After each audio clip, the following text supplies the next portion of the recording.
Faut que je vous raconte un truc qui est arrivé à ma mère hier soir à l'hôpital de Lens. Ma pauvre petite maman de 63 ans était chez elle tranquillement quand elle a fait un malaise toute seule, d'accord? Elle s'est effondrée par terre après avoir une très grosse douleur au crâne. Elle a même perdu conscience. Elle a perdu conscience pendant un petit moment, jusqu'à que mon oncle arrive, la découvre et appelle les pompiers et le SAMU. Le SAMU sont venus, ils ont dit de l'envoyer à l'hôpital, et ils ont dit que c'était chaud quand même ce qui est en train de se passer. Plus de 20 de tension, et très très fatiguée, et elle avait du mal à se remettre, d'accord? Elle arrive à l'hôpital, ils lui font les examens, les prises de sang, ils lui font l'examen pour le cœur. Apparemment tout va bien dans la prise de sang, tout va bien dans l'examen pour le cœur. Du coup, qu'est-ce que décide de faire l'hôpital? De renvoyer ma mère chez elle. Donc moi je leur téléphone, je leur dis vous pouvez pas la renvoyer chez elle toute seule. Elle est pas bien, je l'ai eu au téléphone, elle bafouille, elle parle pas comme d'habitude, il y a quelque chose qui va pas. Et là ce médecin dont je tairai le nom a osé rigoler au nez de ma sœur. C'est elle qui téléphonait, c'est elle qui a appelé. Et il lui a dit mais vous savez madame, elle a rien, on peut la renvoyer chez elle.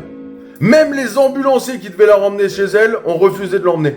Parce qu'ils ont vu qu'elle était pas bien, et en plus elle avait pas les clés de chez elle. Donc moi j'ai appelé l'hôpital. Et l'hôpital je leur ai demandé, je leur ai dit s'il vous plaît, gardez-la en observation. Gardez-la en observation parce que c'est pas normal ce qui est arrivé. Elle a 4 stents, elle est diabétique. D'accord? Elle a fait un truc trop bizarre. Elle se souvient même pas, elle a perdu conscience au moins une demi-heure. Et les mecs te disent, non c'est bon, elle peut rentrer toute seule chez elle. Donc à force d'insister, vous savez ce qu'ils lui ont proposé? Écoutez bien. Le médecin lui a proposé de s'allonger dans un brancard, en plein milieu du couloir, au milieu des clodos. Parce que vous savez, le vendredi soir, aux urgences, les 3/4, c'est ceux qui sont alcoolisés, on est d'accord? Il voulait qu'elle s'allonge là, au milieu d'eux, à 63 ans, 1m54, une petite mamie si tu veux, hein? Aucun respect. Aucun respect. Et je voulais dire qu'il y a une dame qui lui a fait une remarque à ma mère, et ça je vais pas l'oublier. Il y a une dame qui a dit à ma mère, vous vous rendez compte, vous prenez la place d'un vrai malade. Ah, parce que ma maman, elle était pas malade là? C'est pas pour rien que le SAMU est venu. À la base, c'était les pompiers. Et ensuite, c'est le SAMU qui est arrivé. Ils lui ont même pas fait un scanner cérébral. Ils ont même pas regardé si s'était pas passé quelque chose là-dedans. Rien à secouer. Ils ont dit, allez-y, circulez, y a rien à voir. C'est honteux, parce que c'est avec nos impôts, c'est avec nos sous. Ok? Et le médecin, là, qui a fait le malin, maintenant, continue de faire le malin. Là, tu me vois. Je te l'avais promis, je l'ai fait. Voilà.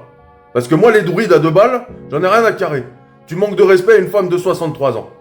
Et celle qui a osé dire à ma mère, vous prenez la place d'un vrai malade, ma mère elle a payé des impôts toute sa vie, donc si elle a envie de dormir une fois à l'hôpital, alors qu'il n'y est jamais à l'hôpital, vous pourriez au moins l'accueillir correctement.